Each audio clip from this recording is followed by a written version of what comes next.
안녕하세요. 캐디쟁이 AI입니다. 자, 이번 시간부터 본격적으로 솔리드 모델링 들어가야겠죠. 오늘은 이제 특정 명령어를 배운다기보다는 오토캐드에서 진행되는 솔리드 모델링의 방식에 대한 설명을 먼저 설명을 할 거예요. 일단은 뭐 어떤 방식에 대해서 설명을 하려면 예제가 필요하니까, 예제는 이제 예전에 투성법 기초예제, 기초실습 예제로 이제 사용했던 거, 제가 3D 와서 계속 이 예제를 사용하고 있죠. 이걸 쓸 거고요. 혹시라도 이제 이 예제 오랜만에 보시니까 사용법 까먹었던 분들이 계실 수 있으니까 이제 말씀을 드리자면, 이 예제를 할 때 반드시 뭘로 여셔야 된다? 오토가 아니라 어도브사에서 정식으로 이제 배포하고 있는 아크로벳 리더를 사용하셔라 라고 권장을 드리는 거예요. 뭐 일단은 PDF 파일을 여는 데는 뭐 각종 이제 요새 호환 프로그램들이 잘 나와 있죠. 잘 나와 있어 호환 프로그램들을 이용하시는 분들이 계신데, 일반적인 PDF 문서라면 이제 그렇게 해도 상관없는데, 얘 같은 경우는 이제 3D 데이터가 포함되어 있는 3D PDF가 포함되어 있는 이제 PDF인데, 이 3D PDF 같은 경우는 호환 프로그램에서는 지원 안 하는 경우가 거의 대부분이더라고요. 그래서 만약에 이제 내가 사용하는 호환 프로그램이 이제 3D PDF까지도 정상적으로 표시를 해준다 라고 한다면 쓰셔도 상관이 없지만, 만약에 저 3D로 된 형상이 안 보인다라고 한다면 어도브사의 이제 아크로벳 리더 정품을 사용하셔야 됩니다. 정품이라고 해봤자 어차피 리더는 무료 배포되고 있으니까요. 예, 돈 드시는 건 아니잖아요. 자, 그리고 이제 아크로벳 리더로 이제 얘를 열어도 이제 위쪽에 이렇게 노란색으로 이렇게 처음에 뜨는데, 이거는 이제 옵션을 누르셔서 신뢰를 한번 해줘야 돼요. 신뢰를 해줘야 되는데, 이제 한 번만 신뢰가 있고 항상 신뢰가 있는데, 항상 신뢰 누르면 이제 다음부터 이 파일을 열 때는 이제 안 물어봅니다. 여러분들은 이제 지속적으로 쓸 거면 이제 항상 신뢰를 누르시면 되고, 저는 이제 이 내용이 나올 때마다 학생들한테 이걸 설명해야 되니까 한 번만 신뢰를 누를게요. 자, 그러면 이제 시간이 좀 걸리기는 하지만 일정 시간이 지나서 저 위에 노란색 띠가 사라지면,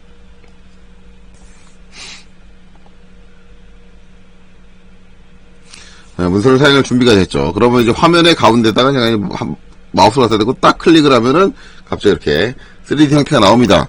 요 위에 있는 아이콘들로 이제 요 화면에 보이는 형태들이나 그런 것들을 제어해줄 수 있어요. 그건 일일이 눌러서 해보시면 돼요. 제가 여기서 이제 아크로벳 리더 쓰는 법까지 알려드리긴 좀 그렇잖아요. 기본적으로 이제 마우스로 이제 요 안쪽에서 이제 내가 왼쪽으로 클릭을 하고 이제 움직이면 이렇게 뱅글뱅글 돌려서 볼 수 있습니다. 그러니까 원하는 각도로 돌려서 보시면서 사이즈를 확인을 하시면 되겠죠. 그렇게 작업을 하면 돼요. 자, 그럼 이제 예제가 나왔으니까, 이제 3D 모델링의 기본적인, 솔리드 모델링의 기본적인 이제 작업 방식을 설명을 드리자면, 이게 단순히 오토캐드에 한정되지 않습니다. 솔리드 모델링의 방식을 채택하고 있는 거의 모든이 아니라 진짜 모든 프로그램들이 다 같은 원리를 이용해서 설계가 돼 있어요. 단지 이제 그걸 실행하는 이제 명령의 이름이라든가 아니면 아이콘의 위치라든가 아니면 아이콘의 형태라든가 그런 것만 다르게 돼 있지 원리는 또 다 똑같습니다. 예. 마치 어느 프로그램이 딴 특별하게 달라라고 그렇게 얘기할 게 없어요. 같은 방식인데, 제가 이걸 학생들한테 설명할 때 이렇게 설명을 합니다. 내가 어떤 모양을 만들고 싶으면, 입체를 만들고 싶으면 종이에다가 A4용지든 어쨌든 종이에다가 내가 만들고 싶은 모양의 한쪽 단면을 똑같은 모양을 여러 개를 그려라. 쫙 똑같은 사이즈의 똑같은 모양을 여러 개를 쫙 그려라. 그리고 가위로 걔를 하나씩 오려내라. 그리고 나서 어떻게 한다? 풀칠을 하고 한 장씩 차곡차곡 포갠다. 그러면 뭐가 발생을 한다? 포개는 몇 장씩 계속 포개게 되면 두께가 발생을 한다. 그게 우리가 알 수 있는 3D 프로그램들이 사용하고 있는 모델링 방식의 가장 기본 원리다 라고 얘기를 합니다. 무슨 얘기예요? 2D 하나 그려놓고요, 걔를 한쪽 방향으로 쭉 쌓아준다. 물론 이제 단순히 한쪽 방향으로 쭉 쌓아준다라는 것만 생각하면 제한적인 상황이 많이 발생하기 때문에 진짜 복잡한 형태를 못 만든다라고 생각하지만, 나머지 이제 추가적인 명령들도 그거에 단순히 응용일 뿐이지 뭔가 다른 건 없어요. 어쨌든 쌓아주는 게 기본 원리다라는 겁니다. 자, 그럼 이제 여기 있는 요 직육면체를 이제 쌓아줘서 만든다라고 개념을 생각을 하면 뭐예요? 결국은 이제 2D를 먼저 그려야 된다라는 거죠. 그래서 대부분 이제 우리가 3D를 하게 되면 3D를 바로 3D 동영상에서 그린다? 그게 아니라 2D를 그리고, 그렇죠? 2D를 그리고 걔를 이제 쭉 쌓아가지고 입체를 만들기 때문에 2D를 그리는 작업 자체가 선행이 돼야 됩니다. 선행이 돼야 돼. 자, 그래서 이제 우리가 2D를 그려야 되는데 이제 여기서 이제 문제가 한 가지 있습니다. 문제가 한 가지 있는 게 뭐냐면, 아마도 이제 제가 이제 3D 강좌하는 것 중에서 이제 아마 대부분의 사람들은 여기서부터 관심을 갖기 시작할 거예요. 왜냐면 솔리드 모델링부터 관심을 갖는 이유가, 우리가 오토캐드의 이제 3D 기능을 이용을 해가지고 딸 수 있는 자격증 시험이 뭐 몇 가지 더 있긴 하겠지만, 제가 알고 있건 대표적으로는 ATC 1급 그리고 CAT 1급이에요. 이걸 응용해서 거기에 이제 좀 포함하자면 이제 전산형 기계제도 기능사, 그 다음에 산업기사 뭐 그런 쪽도 포함할 수 있습니다. 포함할 수 있는데, 문제는 이제 우리가 이 자격증 시험에서 사용되는 거의 대부분의 테크닉이라는 거는 서페이스 모델링을 필요로 하지 않아요. 솔리드 모델링만을 필요로 합니다. 그렇기 때문에 대부분 오토캐드 3D를 할 때는 솔리드 모델링에만 관심을 갖게 돼요.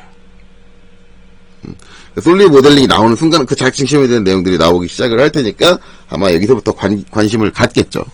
관심을 갖는데, 자격증 얘기가 나왔으니까 지금 얘기를 하는 건데, 되게 안타까운 상황이 많이 벌어지고 있어요. 안타까운 상황이 많이 벌어지는데, 자, 일단은 ATC 1급부터 얘기를 하자면은, ATC 1급은 과거에 ATC 2급 시험이 있을 때까지만 해도 ATC 2급을 합격한 사람만 ATC 1급 시험을 볼 수가 있었습니다. 근데 지금은 ATC 2급 시험을 사라졌죠. 사라져서 이제 CAT 2급으로 이관이 됐기 때문에, 합쳐졌기 때문에 ATC 2급이 없다 보니까 부득이하게 자격 제한 없이 ATC 1급을 시험에 응시할 수 있게 됐죠. 자, 그럼 이제 CAT 1급을 봅시다. CAT 1급은 CAT 2급이 있습니다.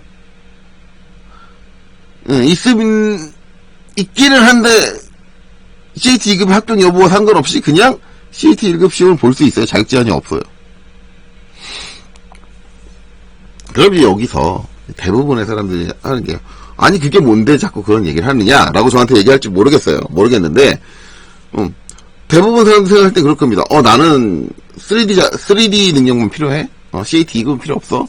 라고 한다면, CAT 1급만 바로 시험 보는 게 맞지 않냐? 물론 이제 그런 포커스로 생각을 하면 맞는데, 제가 말하고 싶은 건 CAT 2급을 할 줄 모르는 사람이 과연 CAT 2급을 할 수 있느냐예요.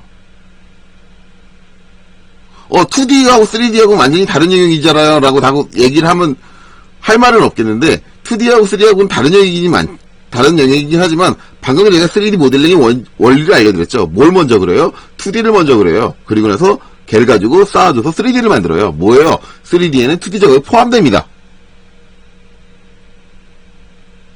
과연 우리 CAT 2급에서 다루고 있는 그 내용의 포커스가, 제가 CAT 강좌에 설명을 했지만,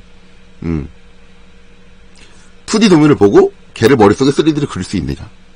그러니까 즉 2D 도면을 보고 입체를 이해할 수 있느냐라는 거죠. 과연 2D 도면을 보고 입체를 못한 사람이 그 2D 도면을 보고 3D를 그릴 수 있을까요? 네, 못 그립니다. 두 번째, CAT 2급에서 요구하는 게 걔를 3D를 이해를 해가지고 다시 2D를 그려내는 거잖아요. 그거를. 예. 다시 똑같은 모양으로 2D를 그려내야 되는데, 그걸 못하는 사람이 3D를 만들기 위한 2D 단면을 그릴 수 있을까요? 말이 안 되는 얘기예요. 엄연히 3D에는 2D 작업 내용이 포함이 됩니다. 여러분들이 CAT 2급에서 하는 내용이 포함이 돼요. 진짜 그렇게 설명하는 사람들은 제가 봐서 알아요. 거기 떨어져서, 그거 봐도 돼. 아니, 형상을 못 그려서 떨어진 사람이 3D를 어떻게 합니까? 형상을 2D 단면을 못 그릴 텐데. 그건 뭐예요? 자기는 그냥 자격증 시험 보게 떠밀기만 하면 된다라는 거잖아요. 그리고 나는 학원에서 수학용어만 빼먹으면 된다. 라는 거고, ATC 1급이야. ATC 2급이 없어졌으니까 어쩔 수 없다라고 하지만, 솔직히 말하면 KPC도 이상해요. KPC에서 자격증 시험을 주관하고 CAT 2급을 1, 2급을 주관하고 있으니까. 그럼 KTC의 그 주관하는 담당자분은 아실 거 아니에요. 최소한, 뭐를. CAT 2급을 불합격한 사람은 CAT 1급 합격하기 힘들다. CAT 2급 내용을 모르면 CAT 1급 합격하기 힘들다라는 거 알 거 아니에요. 그러면 과거의 ATC처럼 제한을 거는 게 맞죠. CAT 2급 딴 사람만 시험 접수할 수 있게 해주는 게 맞죠. 그게 학생들을 위한 거 아닌가요? 물론 개념의 생각이 차일 수는 있겠지만 우리 KPC에서는 우리는 자유도를 더 중요시해라고 한다면 제가 할 말은 없는데요. 아니잖아요, 그건. 제가 느끼는 뉘앙스는 뭐냐면 KPC는 그런 거 상관없고 2급 못 따도 1급에 많이 응시해. 너 떨어지면 너 다시 볼 거잖아. 우린 돈벌이만 하면 돼. 응시료만 받으면 돼. 제가 봤을 땐 그런 뉘앙스로 느껴지거든요. 그렇지 않나요? 과거에 ATC 1급이 했던 그 자격제한이 맞는 거 아닌가요? 예. 뭐, 여기에 대해서 여기까지 얘기했으면 더 얘기하면 KPC에서 싫어할 것 같고, 나중에 뭐 태클 그럴 수도 있을 것 같고, 그렇게 얘기할게요. 뭐, 언젠가는 자격제한이 생기겠죠. 저는 그걸 기대를 해요. 자격제한이 있는 게 맞고요. 자, 그렇습니다. 그러니까, 그런 내용, 여러분들이 어차피 시험 보러 이제 갈 거냐 말 거냐 여러분들 이제 공부만 학생들이 결정할 거잖아요. 그러니까 이런 내용들을 알고 결정을 하세요. 무턱대고 그냥, 학원이나 그런 데서 떠민다고, 그냥 벌컥 그냥 시험 보러 가지 마시고요. 내가 진짜 시험 봐서 돈 낭비가 안 되고 합격할 만한 능력이 되느냐. 자기 자신을 자기 스스로 돌아보고 시험 보러 가세요.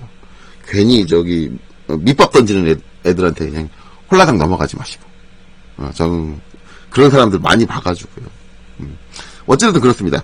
그러니까 이제 3D 능력이 필요해요. 그럼 이제 2D를 어떻게 이제 쌓아 나가느냐인데, 지금 이제 옆에 있는 형상을 보면은 결론적으로는 이거예요. 여기 있는 이제 요 사각형, 요 사각형 모양을 이제 종이에다 여러 장 그려가지고 뭘 해줘요? 요렇게 계속 쌓아주면 이게 되겠죠? 근데 이제 얘 하나만이 아니잖아요. 요걸 꼭 그려야 되는 게 아니라 요걸 그려가지고, 요 모양을 그려가지고 얘를 이렇게 쌓아줘도 되는 거잖아요. 그쵸? 아니면 요 모양을 그려가지고 뭐예요? 이렇게 쌓아줘도 되는 거죠.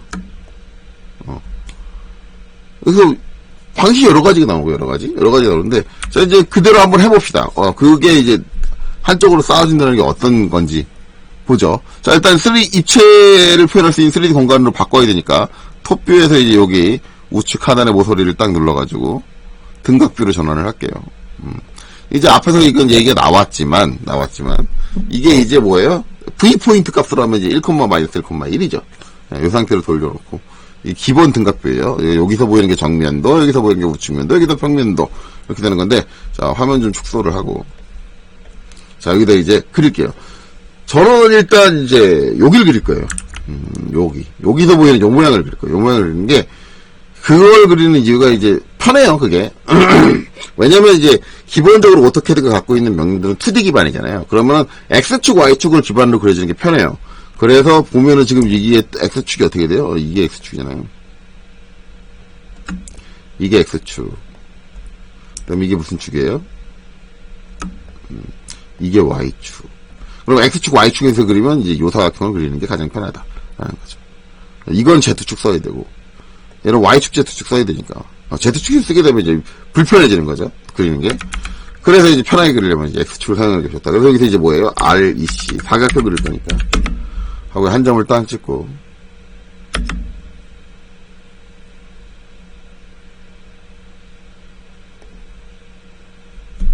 골뱅이, X축으로 35. 그만 Y축으로 20. 이렇게 된 거죠. 그럼 요만한 사각형이 그려졌어요. 이제 얘를 한쪽으로 쌓아주면 돼요.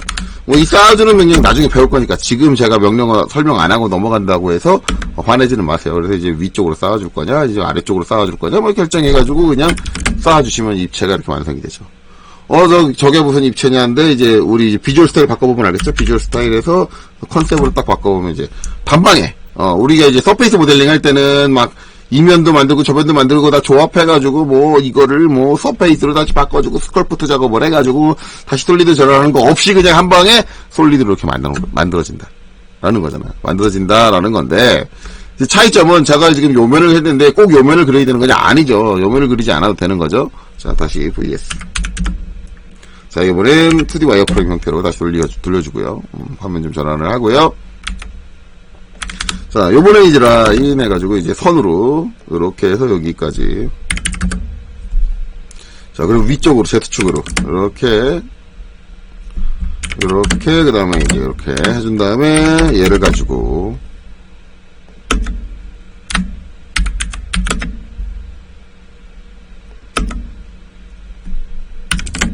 이렇게 해줄 수도 있다. 이런 똑같은 모양을 만들어줄 수 있다.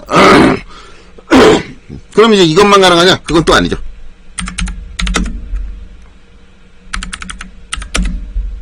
자, 여기서 이번엔 요렇게 Z축으로 요렇게 자, 이래놓고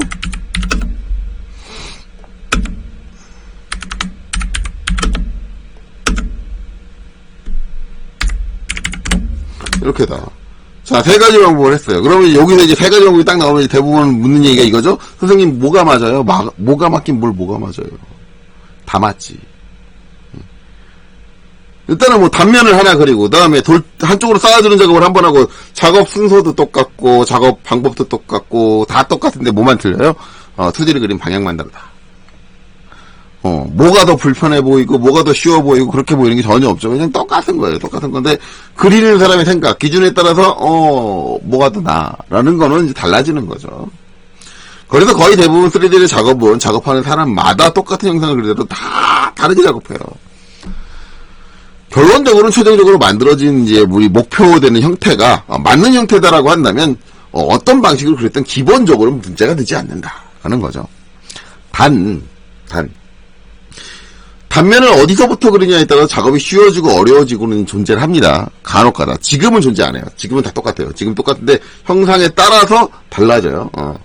어디서부터 그리는 게 더 편하다라는 게 달라지는데, 이때 이제 일반적으로 3D를 좀 남들보다 잘한다라고 하시는 분들이 잘하는 건 뭐냐면, 어느 단면부터 어떤 방향으로 쌓아 나가는 게 더 나을 것이다라는 판단이 좀 잘 되시는 분들이 있어요. 효율적인 방법으로 잘 되시는 분들이 있는데, 일반적으로 우리가 3D를 잘 하시는 분들은, 일반적인 사람들 범주에서 3D 잘하는 사람은 이제 그런 분들이 속하죠. 단면을 빠르게 캐치하고, 작업 순서와 방향, 절차를 빠르게 캐치하는 사람들. 이렇게 되죠. 그런 사람들이 일반적으로, 3D를 잘한다. 라는 얘기를 듣게 됩니다. 그래서 이렇게 돼요. 그래서 어쨌든 이제 단면을 선택하는 거 그런 것들은, 상당히 중요하게 됩니다. 자, 이렇게 이제 단면을 해야 되는데, 그럼 이제 단면을 만드는 방법에 대해서 이제 추가적으로 얘기를 할 거예요. 방금 전에 이제 REC 해가지고 렉탱글로 제가 사각형을 그렸죠? 명령 잘못쳤네요. REC 이제 렉탱글로 사각형을 해서 이제 이렇게 해서 골뱅이, 35, 20 해가지고 이렇게 그렸는데, 뭐 이걸 꼭 이렇게 그려야 되는 건 아니잖아요. 우리가 어떤 형태를 그리다 보면 이제 라인으로, 35, 20, 35, C, 이렇게 쓸 수 있는 거죠. 자, 일단은 요거 하나 복사해 놓고 갈게요.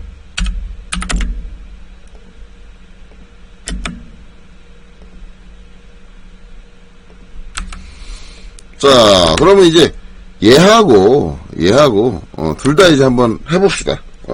이제 저렇게 렉탱글로 그려준 거,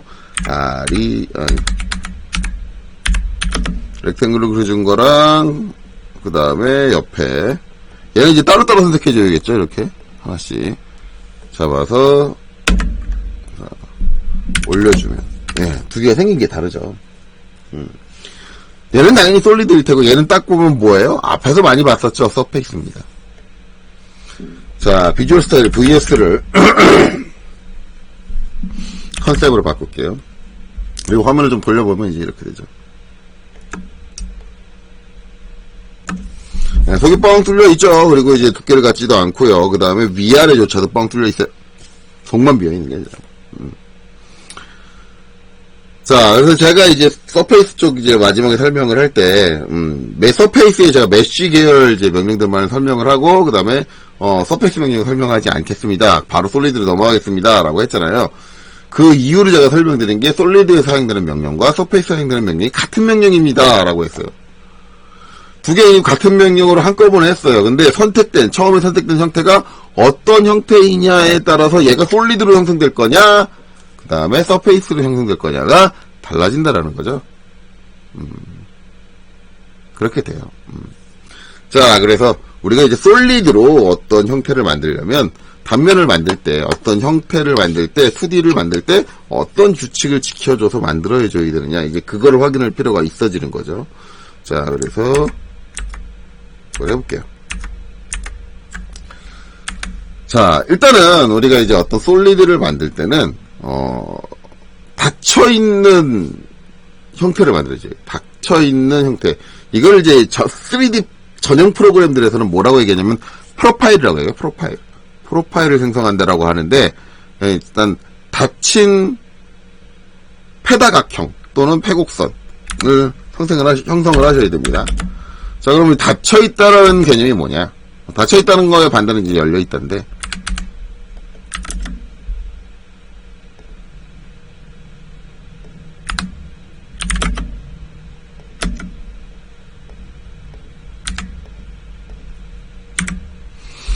자, 이제 얘는 이제 폴리라인으로 합쳐져 있어요. 하나로 합쳐져 있어요. 안 합쳐져 있는 거는 이제 따로따로 해서 서페이스로 생겼는데, 그럼 이제 얘는 폴리라인으로 합쳐져 있으니까 얘는 솔리드로 생기느냐? 얘도 서페이스 생겨요. 선이 합쳐져 있는데, 근데 왜 서페이스로 생기느냐? 결론적으로 이제 여기가 터져 있다. 이걸 이제 열려 있다 그러죠. 어디가 한 군데 터져 있다. 그걸 이제 열려 있는 거예요. 열려 있는 거. 열려 있으면 우리가 이제 솔리드라는 거 속이 꽉 찬 거라잖아. 꽉 차 있는 도형이잖아요. 근데 속을 채우고 싶은데 여기가 열려 있으면 여기서 얘가 우리가 사람이 생각할 때 아이씨 여기 막아가지고 딱 채우면 되지라고 생각하지만 컴퓨터는 그게 저기를 막아야 된다고 단정을 짓질 않아요. 그건 사람의 생각이고 뭐예요? 저기가 이제 열려 있으니까 그러면 닫아줄 수 있는 공간이 없는 거죠. 속을 꽉 채워서 어디까지 채워야 되는 속을. 그걸 얘는 모르는 거예요. 그러니까 안 된다라는 거예요. 그래서 우리가 솔리드를 만들어주려면 반드시 닫혀있는, 도형을 만들어줘야 된다.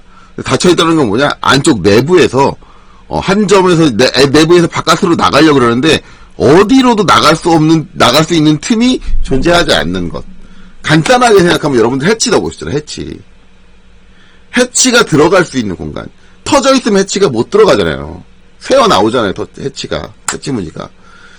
해치 무늬가 새어 나가지 못하게 사방팔방이 다 막힌 공간. 그런 형태로 구성되어 있는 걸 이제 우리 프로파일, 페다각형이다. 라고 얘기해요. 패곡선이다. 라고 얘기를 합니다. 그쵸? 예. 그래서 이제 그렇게 만들어야 되는데, 패곡선인데, 패곡선이어도 얘가 선이 얘 위에 거는 패곡선이에요. 얘는 패곡선이에요. 패곡선인데 선이 조각조각 나 있으면 또 안 된다. 저게 하나로 합쳐져 있어야 된다. 그래서 폴리라인으로 이루어져 있다. 이 두 가지 조건이 만족을 해야 솔리드로 형태를 만들어줄 수 있다라는 거죠. 자, 그럼 두 가지 조건을 만족을 하려면 우리가 항상 이렇게 폴리라인으로 자동으로 나오는 형태를 그려주는 게 아니라 그냥 라인 가지고 그냥 이렇게 그려줄 수도 있잖아요. 그럼 뭐예요? 얘를 뭐예요? 폴리라인으로 바꿔줘야죠. 근데 폴리라인으로 바꿔주는 명령은 앞에서 배웠어요. 이제 pEdit를 해가지고 선을 폴리라인으로 전환을 하고 그 다음에 조인 옵션을 사용해서 합쳐주는 방법이 있는데 그거는 복잡하니까 뭘 써요? 조인 그냥 조인 조인을 해가지고 하나로 합쳐줄 수 있다. 그렇죠. 이렇게 폴리라인을 바꿔줄 수 있다. 이렇게 바꿔줄 수 있는 거죠. 조인이라는 걸 이용해서. 자, 그 다음에 혹시라도 이제 조인 기능을 사용할 수 없는 옛날 버전을 사용하시는 분들은 pEdit로 합쳐주시면 되겠죠. 자, 근데 이렇게 합쳐줄 수 있는 명령이 이제 얘만 있는 게 아니라 한 가지가 더 있어요. 그래서 이제 요번에 이제 새로 배울 명령은 그 명령. 자, 그럼 그 명령이 뭐냐? region. region이라고 합니다. region. 리전이고요. 단축키로는 REG예요. REG. 리전 명령 실행하고 마찬가지로 이제 4개의 선을 모두 선택을 하고 그 다음에 엔터를 치면은 선택을 해보면 하나로 합쳐졌죠. 자, 얘는 이제 폴리라인으로, 그리고 얘는 리전으로 합쳐진 겁니다. 선택을 해보면 선택되는 형태가 좀 달라요. 선택되는 형태가 다르다는 건 쟤네들이 뭔가 달라요. 그럼 뭐가 다르냐? 자, 그거는 비주얼 스타일을 바꿔보면 알 수 있습니다. 자, VS. 자, 그리고는 컨셉으로 바꿀게요. PEDIT를 통해서, 조인을 통해서 폴리라인을 합쳐준 건 말 그대로 선이 합쳐졌죠? 그런데 우리가 리전으로 합쳐준 건 선이 합쳐진 게 아니라 그 선이 감싸고 있는 영역 자체를 서페이스, 단일면으로 생성을 해줍니다. 서페이스 면으로 생성을 해줍니다. 그래서 우리가 이제 저거를 한쪽으로 쌓아줄 때, 선으로 그려놓고 쌓아줄 수도 있지만, 하나 합쳐져 있는 폴리라인으로 되어 있는 구성을 가지고 쌓아줄 수도 있지만, 저렇게 면으로 만들어주고 쌓아줘도 돼요. 그래서 한 면을 쌓아줄 수도 있다. 라는 개념을 사용하시면 되겠죠. 자, 근데 이제 제가 여기까지 설명을 하면 대부분 이제 불만을 갖는 게 한 가지 있어요. 어차피 이제 선을 합칠 때 PEDIT를 이용해서 아니면 조인을 이용해서 합쳐주면 되잖아요. 한 가지 방법을 알고 있잖아요. 알고 있는데 왜 사람 헷갈리게 갈등 때리게 쓸데없이 합쳐주는 명령을 하나 더 알려주느냐? 리전이라는 걸. 이런 불만을 가지실 수도 있습니다. 실제로 가지는 사람 학생들도 있었고요. 왜냐면 자꾸 이제 같은 거에 대한 명령을 여러 개를 알려주니까 머리가 복잡해지잖아요. 복잡해지는데 자, 이거는 이제 다른 걸 좀 보시면 알아요. 왜 저 리전이라는 명령이 필요하냐. 자, 그래서 요번엔 이렇게 그리겠습니다. 아이고, 치수를 줘야 되네. 치수를 안 주고 그냥 찍어버렸네요.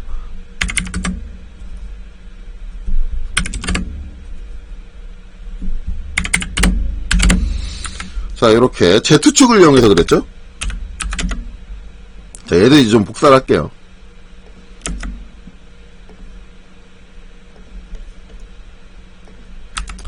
자, 면을 합칠 겁니다. 면을 합치는데, 우리가 사용하는 명령 뭐죠? 조인. J. 그리고 얘를 합쳐볼게요. 자, 그랬더니, 깔끔하게 합쳐지죠. 깔끔하게 합쳐져요. 자, 그래서 3D 폴리라인의 형태로 합쳐집니다. 3D 폴리라인. 그러니까, 3D 폴리라인의 형태로 합쳐진다는 거는 이제 폴리라인에, 2D 폴리라인, 3D 폴리라인에게 이제 구분이 되어 있다는 거죠. 왜냐면 Z축을 썼기 때문에 그래요, Z축을. 근데 저 3D 폴리라인은 이제 몇 가지 제한 사항이 있어요. 안 되는 것들이 있어요. 안 되는 것. 대표적인 것 중에 하나가 필렛이 안 들어가요. 둥글게, 코너가 둥글게 안 돼요. 그런 단점들이 존재합니다. 그래서 내가 원하는 형태를 만들 때 저 3D 폴리라인 으로 합치게, 중간에 곡선이 포함된다 그러면 3D 폴리라인으로 합쳐지는 게 아니라 이제 그런 경우가 있어요. 스플라인으로 합쳐져요. 그럼 대부분 형태는 똑같은데 이게 스플라인으로 합쳐지는 3D 폴리라인 합쳐지는 그냥 폴리라인 합쳐지는 뭔 상관이에요? 라고 하시는 분들이 있는데 여러분들이 이제 3D 작업을 해보시면 아시겠지만 상관이 있습니다. 스플라인 똑같이 생긴 선 같아 보이는데 스플라인으로 된 거하고 폴리라인이 된 거하고 그거 가지고 뭔가를 만들어 보면 결과가 달라요. 생긴 건 비슷해 똑같아 보이는데 최저값을 가지고 측정을 하거든요. 최저값을 측정을 해보면은 미세하게 뭔가 다르게 나옵니다. 그래서 아마도 스플라인은 원래 완벽한 형태의 직선을 포함하지 않고 계속 연속되는 이제 곡선을 의미를 하기 때문에 그 직선이 온전하게 직선으로 표현되지 않는 것 같아요. 제가 느끼는 느낌상에는. 그런 것 때문에 차이가 발생을 하는 것 같아요. 그래서 제가 웬만하면 이렇게 3D 폴리라인을 사용해서 합치지 말고 가능하면 그냥 2D 폴리라인으로 합치라고 얘기를 해요. 합치라고 얘기를 하는데 그러면 이제 PEDIT를 써야 될 거 아니에요. 조인을 하니까 3D 폴리라인이 되니까. 그래서 이제 PEDIT를 합니다. 자, 그래서 이제 여기 있는 한 선을 선택을 할게요. 선택을 하고, 그 다음에, 이제 전환할 거냐 물어보고 있죠. do you want to turn it into one? 예. 지금 여기서 yes를 해주고. 그 다음에 뭘 해줘요? 그 다음에 조인 J를 하고. 그 다음에 이제 뭐예요? 나머지 선들을 선택을 해서. 그쵸? 그 다음에 엔터를 땅 치고, 엔터를 쳐서 명령을 끝내고 얘를 다시 선택을 딱 하면, 안 합쳐지지. 네, 이거죠. 이거예요. 그럼 이제 왜 안 합쳐졌냐? 대부분 이제 궁금해 하시는 분들이 많은데, 안 합쳐지는 건 당연한 겁니다. 3D 폴리라인이 따로 있잖아요. 그렇다는 얘기는 뭐예요? 우리가 이렇게 썼던 폴리라인은 뭐예요? 2D 폴리라인이다. 앞에 2D를 안 붙였을 뿐이지 2D 폴리라인이라는 거예요. 3D 폴리라인은 따로 있다. 즉, Z축을 사용한 그림에서는 못 합친다. 2D 폴리라인으로는. 그러면 저걸 합쳐주려면 어떻게 해야 되냐면 UCS를 바꿔줘야 돼요. UCS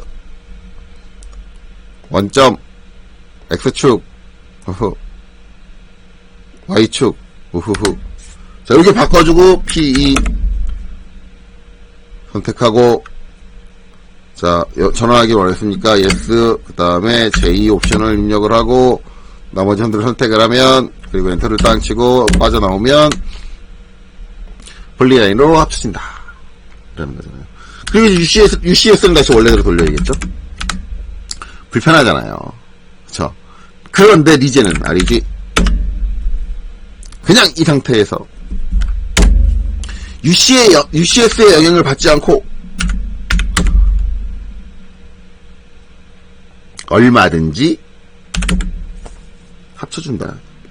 이런 면에서 리전이 참 편하다. UCS의 영향을 받지 않으니까 신경을 안 써도 되니까 이렇게 되는 거죠. 그래서 이제 이런 내용이 있다. 근데 이제 저 리전을 쓰는 이유가 단순히 저런 부분만 있는 건 아니에요. 지금처럼 이제 완벽한 사각형을 띄고 있을 때는 얘가 굳이 3D 폴리라인으로 되면 안 될 이유도 별로 없고요. 중간에 곡선이 섞여 있고 뭐가 이제 있고 이제 저걸 이제 특수한 용도로 사용을 할 때 이제 그런 문제들이 발생을 하게 되는데 그 뭐 이제 그렇게는 할 이유는 별로 없고 꼭 요것만을 이용해서 이제 우리가 리전을 써야 된다라고 얘기하는 거는 이제 너무 굳이 안 그래도 될 것 같은데 라는 생각이 들 수도 있고 라는 거죠. 근데 이제 리전을 하게 되면 이제 생기는 장점이 한 가지가 더 있어요. 자, 다시 2D 와이어프레임을 돌릴게요. 자, 이제 리전을 사용하게 되면 좋은 점이 이런 거예요.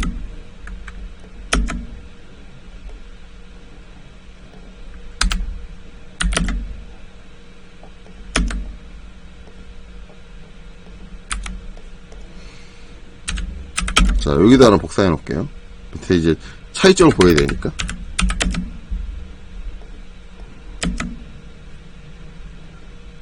밑에다 하나 해놓고. 자, 여기 요거는 이제 리전으로 합쳐준 면이고, 이건 이제 PLT로 합쳐준 건데, 자, 리전 같은 경우는 이제 연산이 먹습니다. 그래서 이런 게 돼요. 두 면을 하나로 합쳤죠. 그럼 선생님 저거 PLT로 안 돼요? 돼요. 되기는. 이렇게 트림으로 잘라야죠.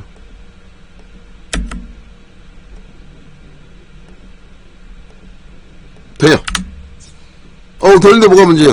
됐는데 이제 이게 끝이 나면 안 되지. 이렇게 끝내면 안 돼. 왜 선이 두 개야? 저 하나로 합쳐줘야지. 다시 이제 PLT 명령에서 두 개를 하나로 합치는 작업을 해줘야 돼요. 뭐 거기까지야. 뭐 해주면 되지. 뭐 어쨌든 저런 작업들 해줘야 된다. 단순히 이제 이렇게 합쳐주는 것만 되는 게 아니라 이런 것도 되죠.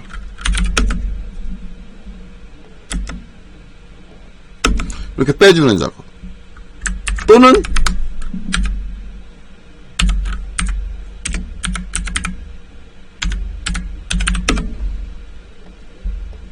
자, 이렇게 교체하는 부분만 남겨주는 작업.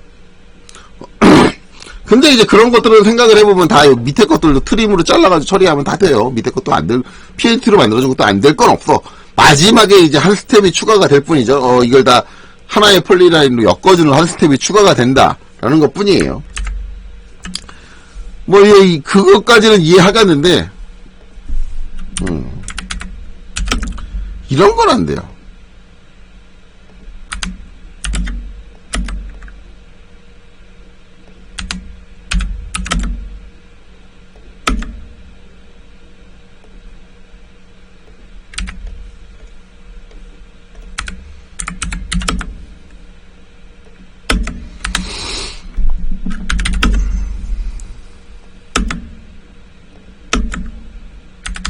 자, 여기 이제 아무 변화가 안 느껴질지는 모르겠지만, 여기 같은 경우는 지금 딱 선택을 하면은 가운데 원까지 다 선택이 돼요. 한 번에. 원이 합쳐진 거냐? 합쳐진 게 아니라 이거는 어떻게 된 거냐면 구멍이 뚫린 면이에요. 이 빼주는 그 연산 작업으로 이제 이렇게 구멍을 빼버려가지고 구멍에 뚫린 면이 만들어질 수 있어요. 근데 얘는요. 얘는 폴리라인이잖아. 아예 선으로 구성돼 있잖아요. 얘는 도저히 뺄 방법이 없어. 뭐 트림이고 뭐고. 얘는 면이라는 게 존재를 안 하는데 저 구멍을 어떻게 뺄 거야. 이런 연산이 안 먹어요. 결국 여기는 다른 방법으로 작업을 따로 해서, 물론 이걸로 처리가 안 되는 거 아니에요. 따로 해서 따로 생각을 해서 그렇게 작업을 해줘야 된다. 그러니까 이제 이런 부분에 있어서는 리전이 더 상당히 유용하지 않은가라는 거죠. 그래서 리전을 쓸 때가 편할 때가 있고요. 그냥 P-에디터로 합쳐줘야 될 때도 있어요. 오히려 리전으로 작업하면 안 될 때도 있어요. 그러니까 그런 것들에 대한 판단이 좀 들어가 주셔야 된다는 거죠. 그래서 이제 중요한 건 이렇게 면을 어떤 조건으로 면을 만들어야 되나, 솔리드 작업이 가능하냐, 이거를 파악을 하셔야 돼요. 그래서 이제 핵심적으로 보셔야 될 거는 패대각형이어야 됩니다. 그리고 선들이 하나로 합쳐진 형태, 합쳐서 면을 만들든 아니면 선들이 하나로 합쳐지든 둘 중에 하나의 형태는 만들어져야 됩니다. 그리고 어떤 우리가 그린 도형을 가지고 하나의 서페이스 면을 만들어주는 명령은 리전입니다. 그리고 리전을 사용하면 연산명령 처리가 가능하기 때문에, 그리고 UCS의 영향을 받지 않기 때문에 편안한 일이 발생할 수도 있습니다. 사용 활용도가 높습니다. 라고 얘기하는 게 이제 오늘 수업의 키포인트죠. 자, 그래서 이것저것 설명을 하다 보니까 시간이 얼추 40분 가까이 돼가요. 그래서 오늘 강좌는 여기까지 하도록 할게요. 자, 여기까지 들으시느라 수고 많으셨습니다.